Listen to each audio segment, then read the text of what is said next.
find the angle of projection for which the horizontal range and the maximum height are equal. It is given that horizontal range r is equal to maximum height, that is h. So we know the value of r, that is horizontal range, is u square sine 2 theta upon g, which is equal to the value of maximum height is u square sine square theta upon 2g. Here u square is cancel out on both sides and g is cancel out on both sides. So remaining term left behind is sine 2 theta in the left hand side and on the right hand side sine square theta upon 2. Now sine 2 theta is equal to 2 sine theta cos theta. So remember this formula, which is equal to sine square theta upon 2. So when we take this sine theta into the denominator of this sine square theta, so we get 2 cos theta is equal to sine square theta upon 2 sine theta. Clear? Here 2, when we cross multiply on both sides, so here it is 2 into is to 2, which is 4, which is equal to sine theta upon cos theta. So 2 into 2 is 4, which is equal to sine theta upon cos theta is tan theta. So tan theta is equal to 4. So the value of theta, which is the angle of projection, theta is equal to tan inverse 4. So here again the value of this tan inverse can be find out by using table of natural tangents. So this is the table for natural tangents. So here we have to find out the value of tan inverse 4. तो हम यहाँ पे देखेंगे कि 4 के near by value ही इसमें कहाँ लाई कर रही है. तो यहाँ से जो पहली एंट्री है ये तो स्टार्ट हो रही है 0.000 समथिंग से, तो बाकी सारी भी एंट्री पॉइंट समथिंग से स्टार्ट है. ठीक है. अगेन यहाँ पे लास्ट 44 डिग्री के कोरस्पॉन्ड वैल्यू क्या है 0.9657. 0.9657 है तो ऑनवर्ड सारी जो एंट्री उनके आगे भी क्या होगा पॉइंट से वैल्यू स्टार्ट होगी. ठीक है.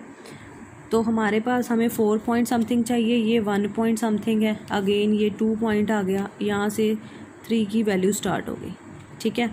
तो हमने 3.7, ये 3.7321 है, ये 7583 लिखा है. इसका मीनिंग क्या है कि 3.7583. अगर फर्स्ट एंट्री के आगे 3 लिखा है पॉइंट समथिंग है तो बाकी सारी एंट्रीज भी सेम हमारे डिजिट से स्टार्ट होंगी. सो ये भी वैल्यू क्या होगी 3.7583. दिस इज़ 3.7848 अप टू सोन.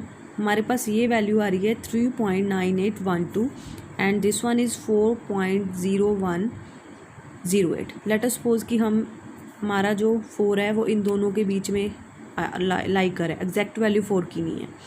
तो हमने ये वाली वैल्यू लेट अस सपोज कि हमने ये वैल्यू उठा ली, दैट इज़ 3.9812. क्लियर. अब इसके कोरोस्पोंड हमारे पास डिग्री कितनी है 75 डिग्री, और इसके कोरोस्पोंड चेक करो मिनट कितने आ रहे हैं. मिनट कितने हैं 54 minute. Clear. So here degree is 75 degree and minute is 54 minute. तो हमें ये देखो हमें वैल्यू किसके नियर बाय चाहिए 4 के. अब 4 को हम ऐसे लिख सकते हैं 4.0000 क्योंकि इसके 3.9812 इसके पीछे हमारे पास वैल्यू कितने डेसिमल प्लेस तक है 4, तो मैंने यहाँ तक लिख ली. अब ये वैल्यू एग्जैक्टली इसके इक्वल तो नहीं है, तो इसको इक्वल बनाने के लिए हम क्या करेंगे कि यहाँ पे जो मिनट है उसमें और ऐड कर सकते हैं. हम कहाँ से उसकी वैल्यू देख सकते हैं, इसकी वैल्यू को इसके नियर बाय बना सकते हैं मीन डिफरेंस से. ठीक है. मीन डिफरेंस का कॉलम से हम इसकी वैल्यू चेक करेंगे. So here it is mean difference column.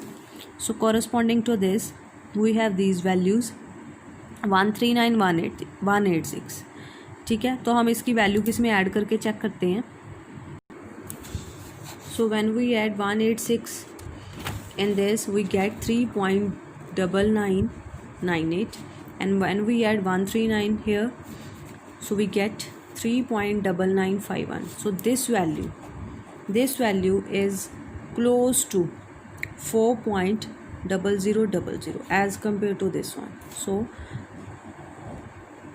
the minutes correspond to 186 is number of minutes correspond to this 186 is 4 minutes. So we will add 4 minutes